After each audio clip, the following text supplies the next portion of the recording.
नमस्कार, मैं पूजा भारतीय। आज हम कला विषय का अध्ययन करेंगे। थोड़ा कला विषय के बारे में जानते और समझते हैं। कला एक बहुत ही महत्वपूर्ण विषय है क्योंकि हम किसी न किसी तरह से हर वक्त कला से जुड़े हैं। आप यकीन करो, हम हर वक्त कला से जुड़े हैं। हम कैसे चलते हैं, लोगों से कैसे बात करते हैं, कैसे खाते हैं, कैसे पीते हैं, कैसे रहते हैं, सब कुछ एक कला है। मेरा ये मानना है, आप मानो या नहीं मानो, पर ये सच है और इसीलिए कला बहुत ही महत्वपूर्ण है हम सभी के जीवन के लिए। इसके अलावा जिसको हम कला कहकर बुलाते हैं वो सब भी कला है, जैसे गाना बजाना, एक्टिंग करना और चित्र बनाना, काव्य लेखन करना। तो काव्य लेखन और चित्रकला से थोड़ी बहुत मैं भी जुड़ी हूँ। आप चाहो तो मेरी चित्रकला को देख सकते हो मेरे चैनल नील ज्ञान कला पर, जिसका लिंक मैं आपको डिस्क्रिप्शन बॉक्स में दे दूंगी। और आप चाहो तो मेरे काव्य को भी सुन सकते हो, जिसका पेज है पूजा भारतीय, उसका लिंक भी मैं आपको डिस्क्रिप्शन बॉक्स में दे दूंगी।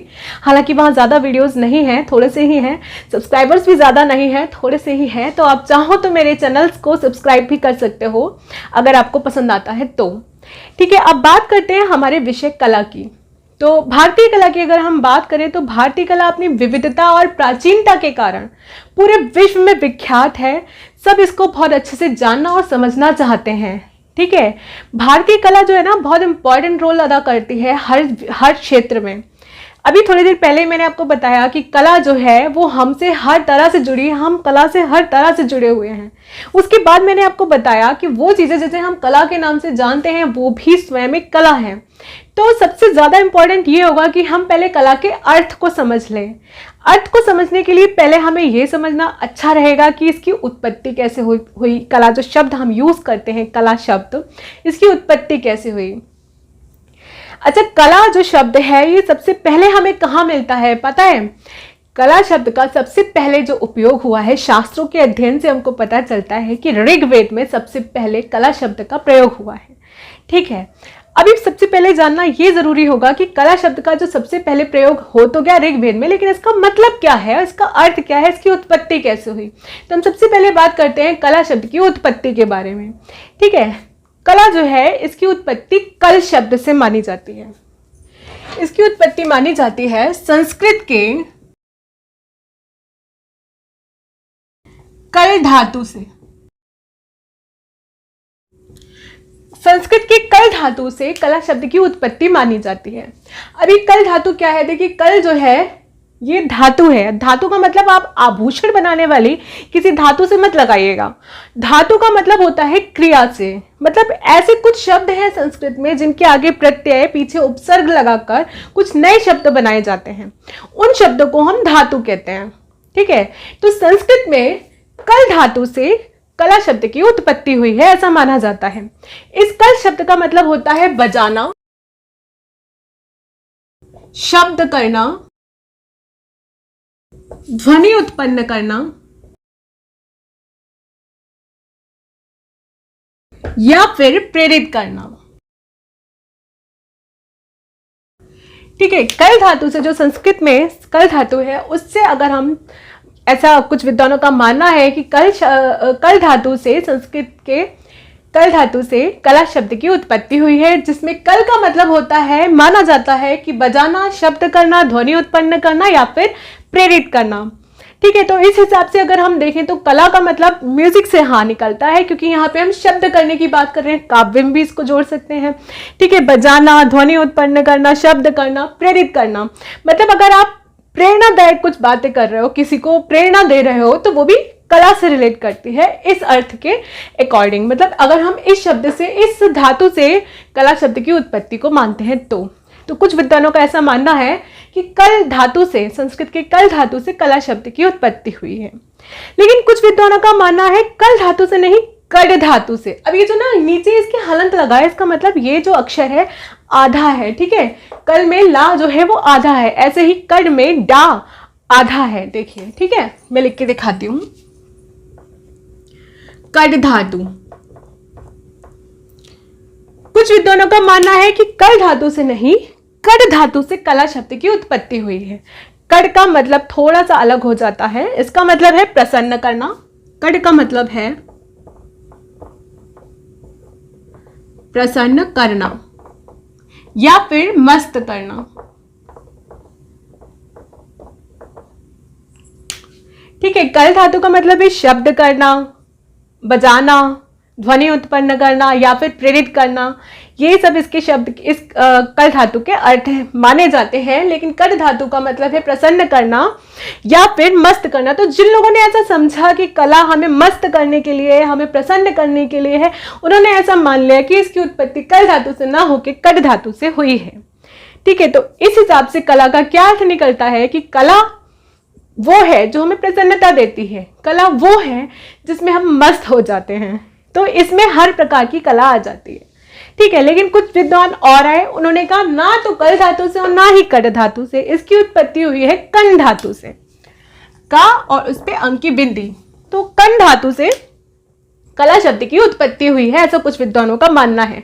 कन का मतलब होता है आनंद, इसका मतलब है आनंद। तो इस हिसाब से कला वो है जो हमें आनंद से भर देती है।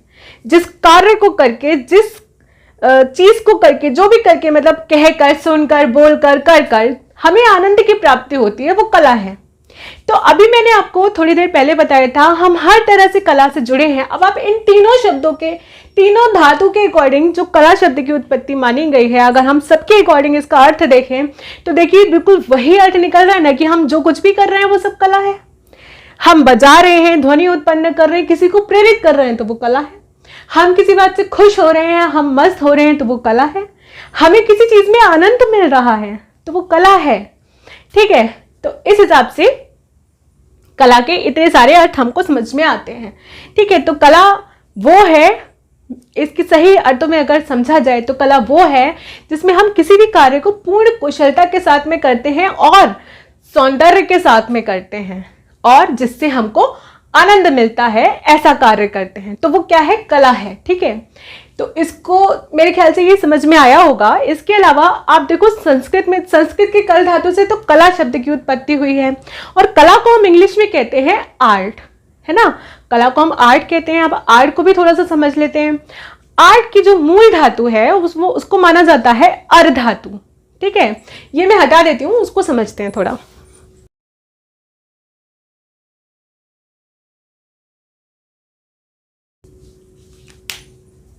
तो कला को हम इंग्लिश में कहते हैं आर्ट। अब आर्ट को भी इस तरह से थोड़ा समझ लेते हैं।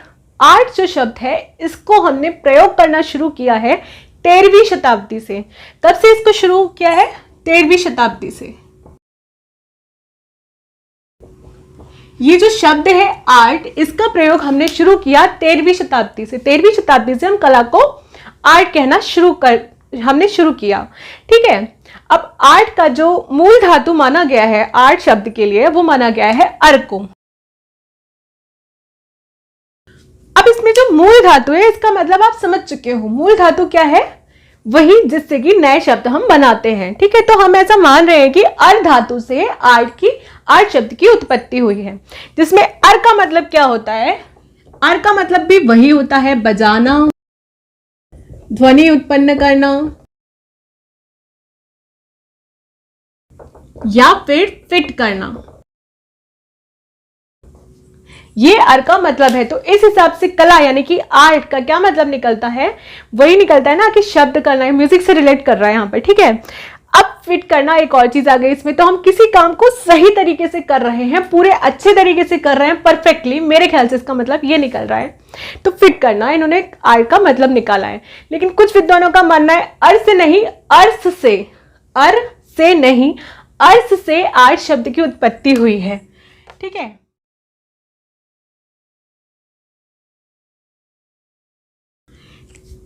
ठीक है, कुछ विद्वानों का मानना है कि लैटिन भाषा के अर्थ शब्द से आर्ट शब्द बना है। ठीक है, अर्थ का मतलब होता है क्राफ्ट, साधारण शिल्प।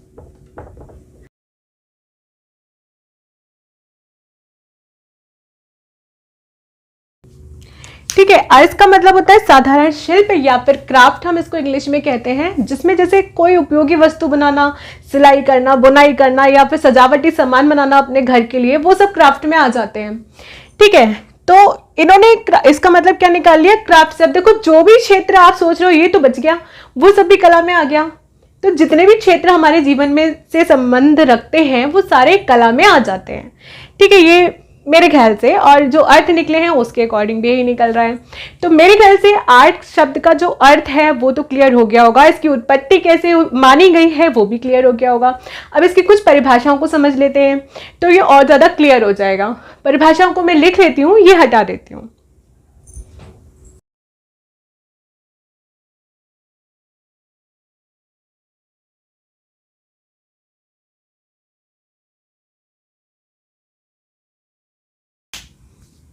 तो ये कुछ परिभाषाएं हैं, देखो कितने सारे विद्वानों ने कला को परिभाषित किया है। इसके अलावा और भी बहुत सारी परिभाषाएं हैं, फिलहाल हम इनका अध्ययन करते हैं।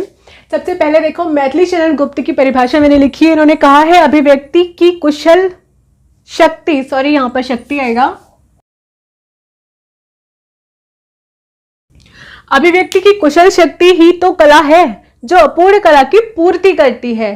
ये कहा है मैथिली शरण गुप्त ने, इन्होंने इसे अभिव्यक्ति से जोड़ा है। देखो मेन चीज हमको ये चाहिए होती है कि जिस व्यक्ति ने, जिस विद्वान ने जो भी परिभाषा दी है उसमें प्रमुखता किसको दी है। तो इन्होंने अभिव्यक्ति की कुशल शक्ति के बारे में यहाँ पे बताया है, कला को बताया है कि अभिव्यक्ति की कुशल शक्ति है। ठीक है, जो अपूर्ण कला की पूर्ति करती है, मतलब हम किसी भी चीज को कैसे अभिव्यक्त कर रहे हैं, ये जो कुशलता हमें अगर आ जाती है तो इसका मतलब हम एक कलाकार हैं, मैथिली शरण गुप्त की परिभाषा के अकॉर्डिंग। ठीक है, अब अरस्तु की बात करते हैं। अरस्तु ने लिखा है अनुकरण का मूल ही कला है। देखो अनुकरण क्या होता है, मेरे हिसाब से अनुकरण ये है कि हम किसी चीज को देखते हैं तो जैसी वो है बिल्कुल वैसे ही उसको फॉलो कर लेते हैं, जैसे हमने उसको समझा वैसा ही हमने उसको फॉलो कर लिया।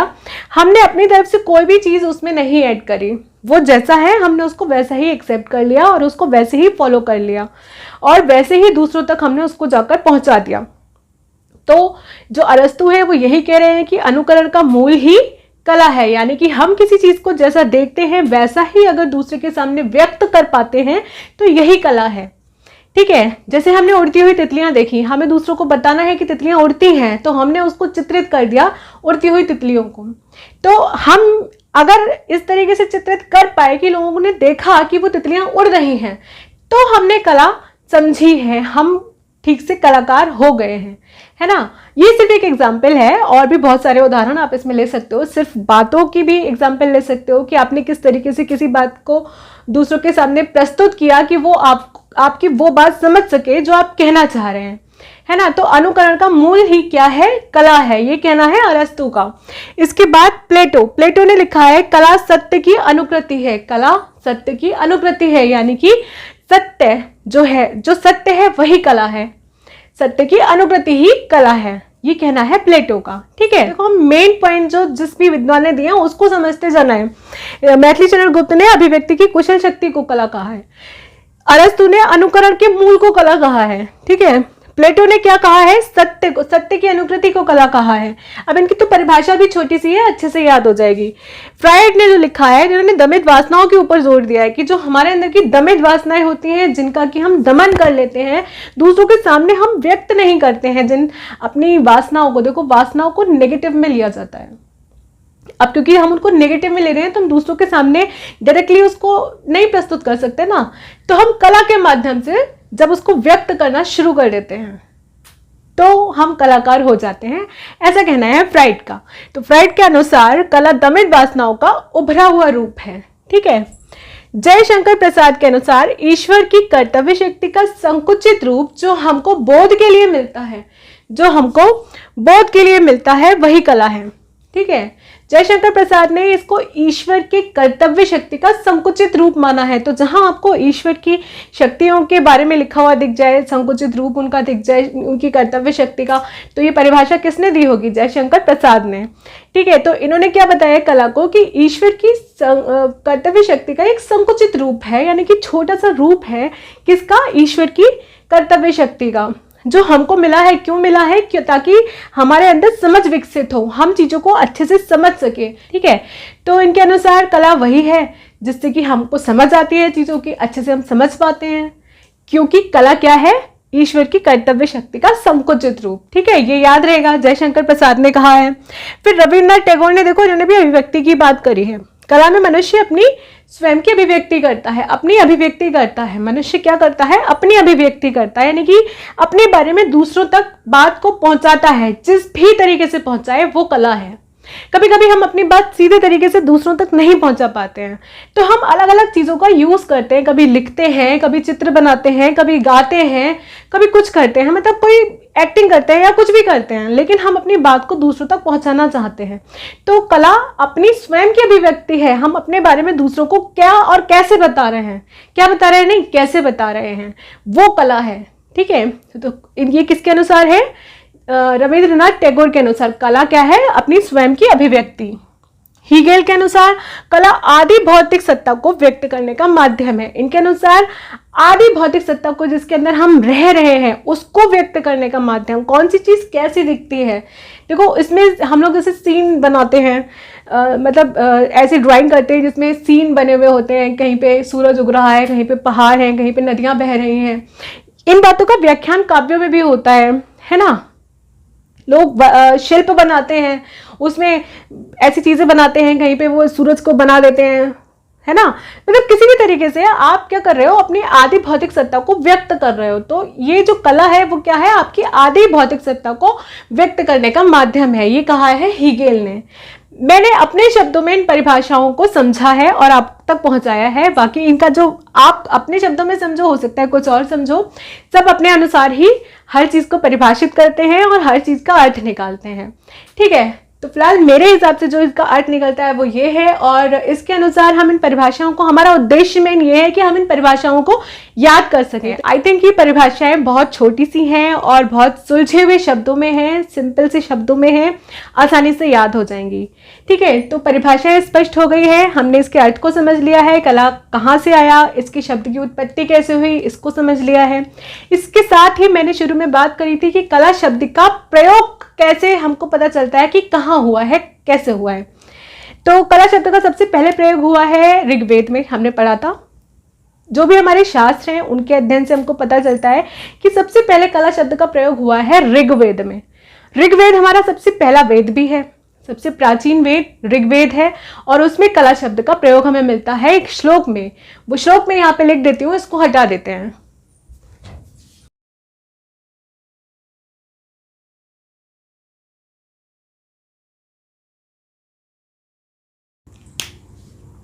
तो सबसे पहले कला शब्द का प्रयोग हमें मिलता है ऋग्वेद में, और ऋग्वेद हमारा सबसे प्राचीन वेद भी है। सबसे पहला हमारा जो वेद है वो कौन सा है जो सबसे पहले लिखा गया है? ऋग्वेद। और उसमें हमें कला शब्द का वर्णन मिलता है, एक श्लोक मिलता है, यथा कला यथा शव मत शुण स नयामति। और इसमें जो शुण है ये कहीं कहीं पे श्रण लिखा हुआ है, कहीं कहीं पे ऐसे करके भी लिखा हुआ है। अब इसमें से कौन सा शुद्ध है इसके बारे में मुझे नहीं पता, लेकिन श्लोक ये है कि यथा कला यथा शव मत शुर स नयामति। और इसका मतलब क्या है ये मैंने बहुत सर्च किया, मुझे नहीं मिला। अगर आप में से किसी को इसका मतलब पता है तो प्लीज़ आप कमेंट बॉक्स में लिखकर ज़रूर बताइएगा। फिलहाल ये वो श्लोक है जो हमें ऋग्वेद में मिलता है जिसमें कला शब्द का प्रयोग हुआ है। ठीक है, तो सबसे पहले कला शब्द का प्रयोग हमें मिलता है ऋग्वेद में। इसके अलावा और भी हैं ग्रंथ जिसमें कला शब्द का प्रयोग हुआ है। ठीक है, उनको नोट कर देते हैं यहाँ पर।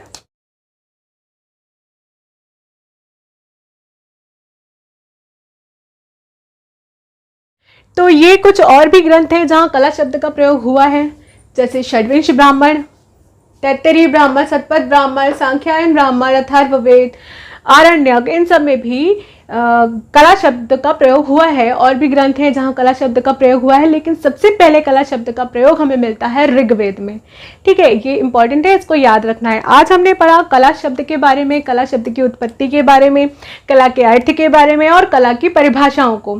साथ ही हमने जाना कि कला शब्द का प्रयोग सबसे पहले कहाँ हुआ है और उसमें कौन सा श्लोक है। ठीक है, यथा कला यथा शव मत शुर स नयामति। और इसका अर्थ मुझे नहीं पता है, अगर किसी को पता है तो प्लीज़ कमेंट बॉक्स में लिखकर ज़रूर बताइएगा। आज की वीडियो में हम इतना ही रखते हैं।